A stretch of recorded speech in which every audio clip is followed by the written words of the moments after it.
for our final presenter for this third act of the symposium we're very happy to have Joan Richards, who's a professor in the history department at Brown University, whose particular interests lie in the history of science and mathematics. Her first book, Mathematical Visions, Non-Euclidean Geometry in Victorian England, focused on the reception of a geometrical theory in the wider culture of 19th century England. Her second book, Angles of Reflection, was at once a memoir and an exploration of the logical work and family life of Augustus de Morgan. She's currently writing a 3-generational family history that focuses on changing views of reason in the family that includes De Morgan in the 3rd generation. All of these projects, as well as her many mathematical historical articles, are linked by an abiding interest in the ways that mathematics has served as a model of reasoning that is developed in interaction with other approaches to the human mind, be they psychological, spiritual, physical, or phrenological. Okay, thank you. Welcome, Joan.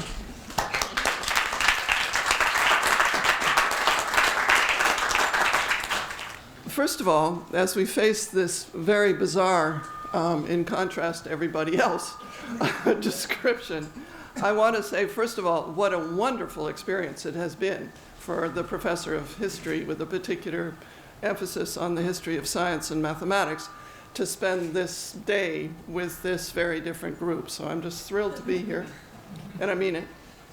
And in particular, I want to thank Kina, who was our first presenter this morning, who is the reason that I am here. We've known each other for on the order of 20 years, I think, spent between 5 and 7 in the morning on the river. And we row very well together. We share many of these gold medals. And when you learn to row with someone, you learn to relate on important levels that you might otherwise not know exist at all. So, thank you, Kina. So here I am. I'm a historian of science with a particular emphasis on mathematics in the 19th century. Now that's a conversation stopper if you've ever looked for one. But another way to describe my interests is that I'm interested in reason. I'm interested in the development of reason in the European West from about 1700 to 1900. And for me, this is a much richer concept than it seems. I thought maybe to give you a sense of the way I see my challenge, I would read you an email that I got this morning from one of my students who said, basically, I hate your course.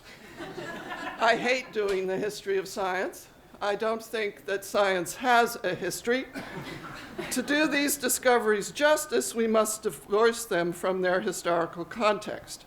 Scientific truths exist ahistorically, independent of time, place, and cause.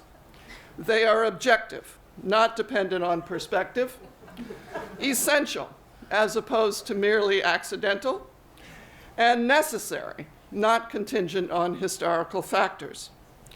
In short, objective scientific truth transcends historical context. So I find placing academic advances in historical context to be devaluing. And on he goes. I wrote back and said, we need to talk. Now, so I'm going to talk to you instead of to this student. We'll figure out what I say to him over time. And I want to start here. I don't know how well we can see this. This is a tree of knowledge from the Encyclopédie, which is an encyclopedia published in the middle of the 18th century. The date of this particular tree is about 1776, so think American Revolution. And its feature, I don't think you can see this very well, but what it is this tree is itself, this is the understanding, l'entendement. This is reason, human reason, which supports all of these different subjects. And what makes it the canonical image of the 18th century, that's the age of reason. And here you have reason, which is holding up all of these subjects. But reason is not the only part of this tree. There are two other major divergences down here. This is memory, and this is history, this little piece. And this is imagination. And so today, if I can figure this out, there you go. So here's l'entendement with reason, here's memory, and here is the imagination. And if you look more closely at imagination, you find what you would sort of expect. There's a lot of poetry up there. There's engraving, sculpture. Down here is a lot of music, architecture down here. And largely accidentally, I suspect, but if you look up above at the reason part, right over all of this imagination is mathematics. And let's see whether I have a third. Okay, there's the imagination part. And here, if I'm lucky, you have the interface that I'm interested in. Between up there, you have the science of nature, physical, mathematical, right over narrative poetry. And I'm interested in the interface between reason and imagination, which for me, that's why I'm a historian of mathematics, because I'm always interested in mathematics as a model of reason. And I'm interested in the ways that that interface, the interface between reason, was negotiated over time. Now, having started here in the middle of the 18th century, that is 1750s to this particular encyclopedia came out over the course of about 25 years. So it begins in 1750, and this is the index, and it's about 1776. I want to now move to a point which is not quite halfway between that point and our present. So I want to move into the middle of the 19th century and get a feeling for where we are in the negotiation of the relationship between the imagination that we're talking about and reason. So all of these subjects down here and the mathematics up there. And to do this, I'm going to introduce a different word. The word is conceive. And as I put together this talk, my title was Conceiving the Inconceivable. But the key is, in order to get there, we have to look at this word conceive, which in many ways, at least from a mathematical point of view, is certainly the mathematics of the 19th century. This is the key word. Can you conceive it? Can you conceive it? Now, I love the word conceive. These are culled from the OED. Those numbers are the dates of the first uses of the word in these various ways. To conceive seed or offspring, to form a mental representation or idea of, to form or have a conception or notion of, to think of, imagine. And then you get, though, Thomas Reid in the middle, towards the end of the 18th century, this is about 10 years after my friend the Encyclopédie, conceiving, imagining, and apprehending are commonly used as synonymous. That's a new twist. And then down here, to grasp with the mind, to take in, to apprehend, to understand, to comprehend. All of these are part of what it is to conceive. Now, the reason that conceive is important to me is that when you look at mathematics, now remember always mathematics is reason.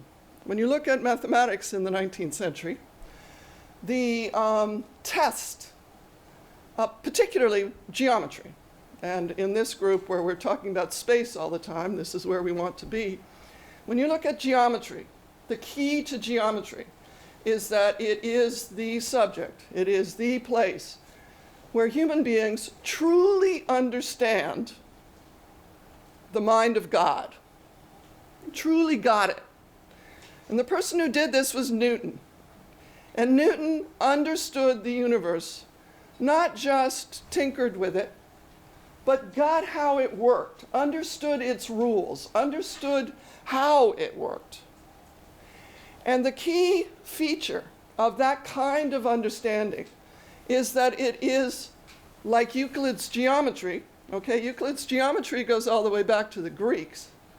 But people did not see that the world we actually live in, the world with the solar system and the universe, is the same as Euclid's geometry until Newton. He's the guy who nailed that one. And when you do that, then all of a sudden, we understand our world with that kind of clarity. We can conceive it. And so that's the key, is conception, to be able to conceive. And so in the first part of the 19th century, mathematics, that is geometry, is one place where reason and imagination, thinking and conceiving go hand in hand. And it's just as possible, and at that time, the important thing is it's just as possible to imagine things that are not real in the early 19th century as it is now. You can imagine whatever you want. But to conceive something is to give it reality, to hold it, to give it reality. Okay. So I want to illustrate this notion of conception with a mid-19th century response to a new and unexpected observation that was made in the middle of the 19th century when people began to, publishing was moving up, and people began to publish colored maps. And when they did that, it began, the people who were producing atlases began to see, yeah, that's wrong, it's all wrong, here. Began to see that if you wanted to, you could publish a map in which each state was distinguished from all the other states around it by color. And in order to do that, you only need 4 colors. 4 colors is sufficient to color any map. And that's why you guys all have 4 colored pencils. You can play with this. 4 colors is enough. That you need at least 4 colors, you can see this way. If you're going to just do this, you need at least 4 colors. In this picture, each color adjoins and has different colors around it. Less easy to establish is that that's enough. That'll do it. You don't need 5 colors, ever. For all the states of the United States, for all the states of Serbia, for all the states of Europe, for all the states of Africa, any configuration of countries takes only 4 colors. One of the fun things about being a historian is you get to read everybody's letters. So this is a letter which was written by Augustus de Morgan in 1853, in which he is describing this. Well, one of his students told him this. And he's writing to a friend of his who's a philosopher in order to talk about this observation. And the first thing about this is, which is interesting, is that at this time, and I stuck this in because of John, who was talking this morning about things like negotiating the boundaries of art and science. That's being actively negotiated in this period, but the negotiation I want to point to, which is lurking here, is the definition of the subjective and the objective.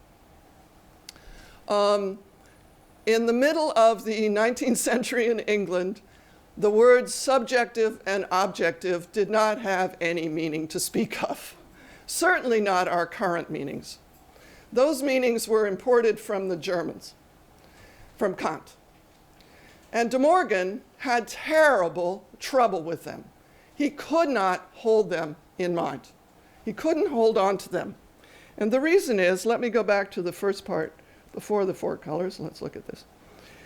The reason is that for De Morgan, to have an object was one thing.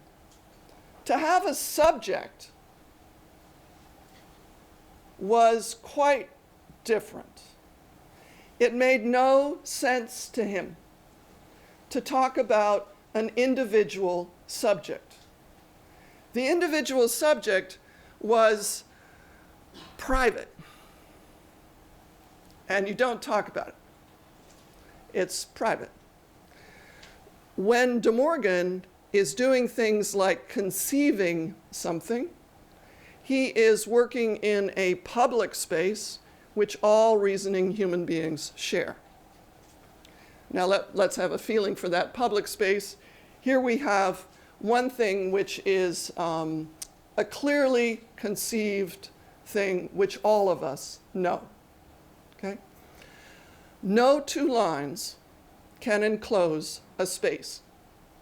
If you know what a line is, okay, you know it won't work. And so up at the top, we have two lines. They're wiggly here, but they shouldn't be. That's the wiggly screen. They're two straight lines, and they have intersected once, and that's it. Full stop. As long as they're straight lines, they're never going to intersect again. And you can see what kind of mess you create if you want to make them intersect again, and they're not straight lines anymore. Thank you. Okay? So we all know this. No two straight lines can enclose a space. Now, I know, oh, all right, if you want to be this way, you can go here, and you can say, well, these lines enclose spaces. And I say, because I'm Augustus de Morgan and I teach mathematics, look, you guys, take a deep breath. Those are not straight lines. Those are round lines. They go around a globe.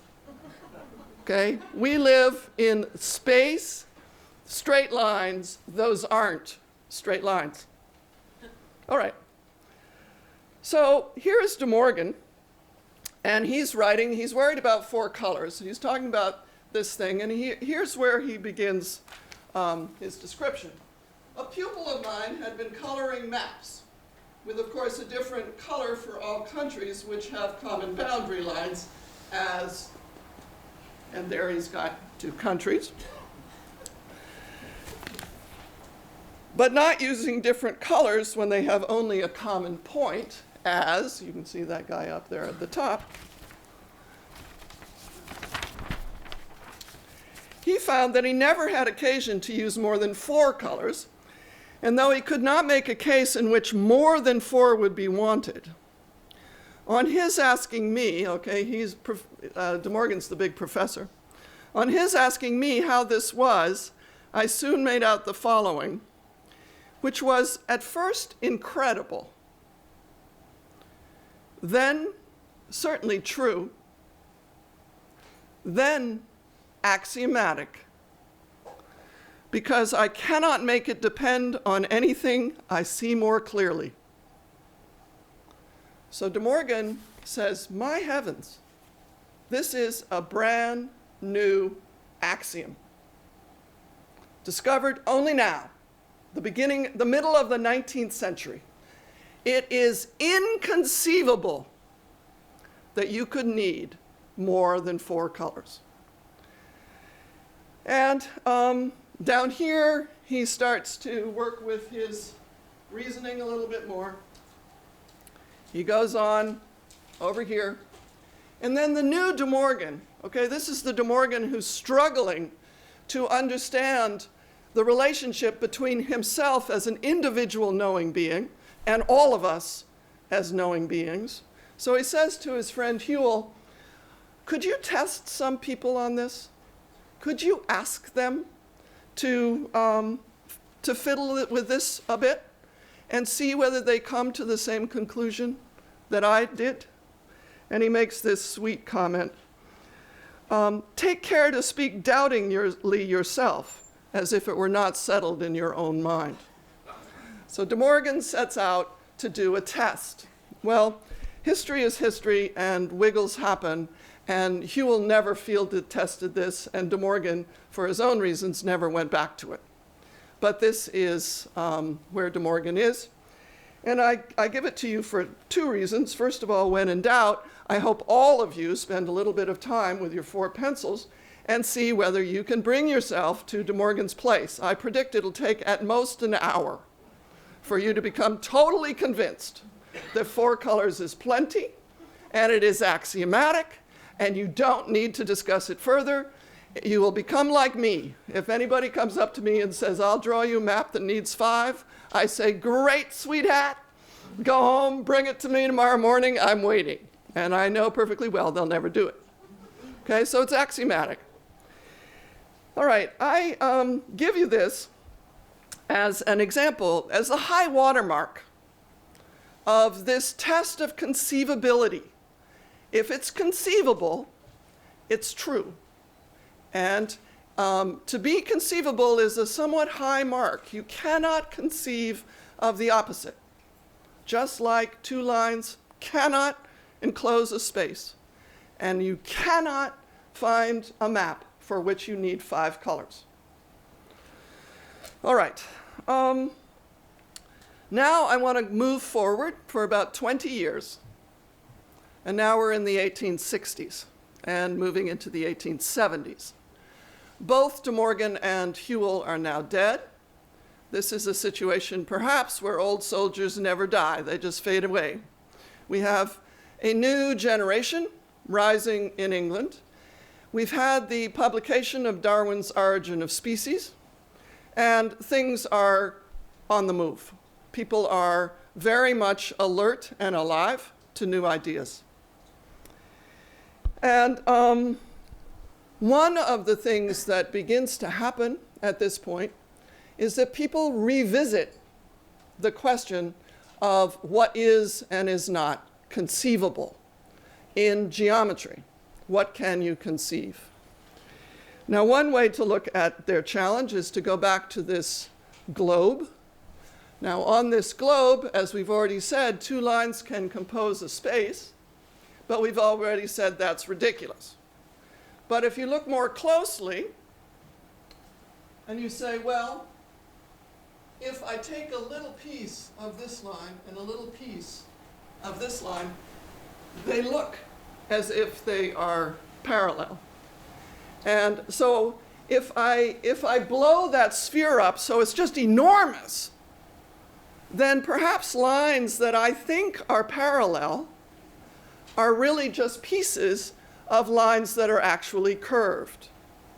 And the more exactly I measure to make sure that, yes, I'm dealing with truly parallel lines, they don't come any closer to each other, all I have to do is blow up the sphere a little bigger.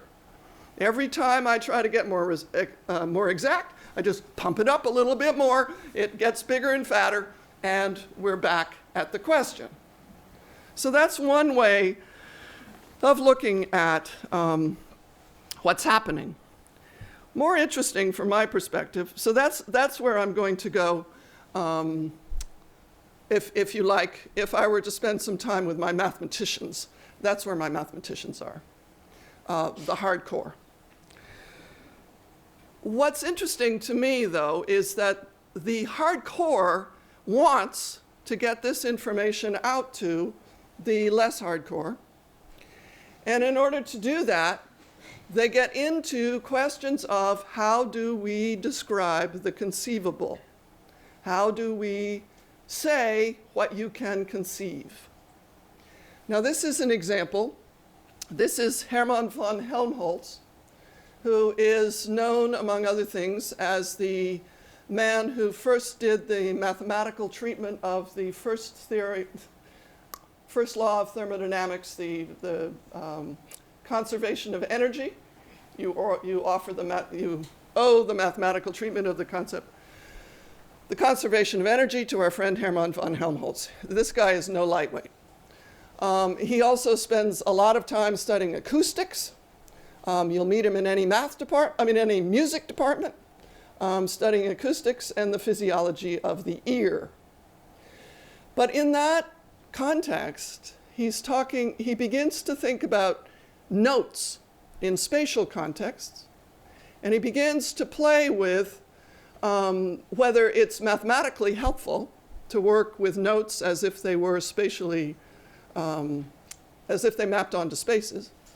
And this leads him into the farthest reaches of abstract mathematics, the work of a man named Hermann Riemann. Riemann? I know it's Riemann, I can't remember his first name, Bernhard. And Helmholtz comes out and says, wow, it is not true that geometry is necessarily Euclidean. I've got alternatives. And when he does that, then he comes out and says, but if I'm going to get anyone to agree with me, I've got to show them how they can conceive that, because they can't conceive it now. And so he writes some wonderful papers. Here's one. He writes them directly in English, because England is the place with the biggest population of educated people he wants to bring to his point of view. And so he tries to tell you what it would be like to live in a spherical space. Okay, spherical space like the one we saw on that sphere. And he says we want to put on distorting glasses. Okay, was it John who was talking about lenses? Kina. Okay, we want to put on lenses which would make the more distant objects to be more remote and larger than they are. And then we're going to explore what it's like. We'll find on approaching them that we reach them more quickly than we expected from their appearance. And he goes on for a long time about what you would experience if you were wearing these distorted glasses, which would have the effect of putting you visually in this spherical non-Euclidean world. And the most fun part is the strangest sight in the spherical world would be the back of our own head, in which all visual lines not stopped by other objects would meet again, and which must fill the extreme background of the whole perspective picture. So if you're standing on the south pole of that globe, and you look down one of those sight lines all the way across the top and behind, you would begin to see the back of your own head. So this is our friend Helmholtz. The date, as you can see, or you cannot see, but the date is 1870. And this is the beginning of an effort to get a whole population to change their notions of what it is to conceive space. Now, he doesn't get very far. Giving up what you can really conceive in this kind of clear way takes a long, long time. In the meantime, though, oh, sorry, this is more Helmholtz. He's going through the series of sensible impressions which a spherical world would give us if it existed. And we nowhere meet with inconsistency or impossibility. From this, he concludes, we can represent to ourselves the look of a pseudo-spherical world in all directions, just as we can develop a conception of it. We can just plain old do it. I've just showed it to you. I've laid it out.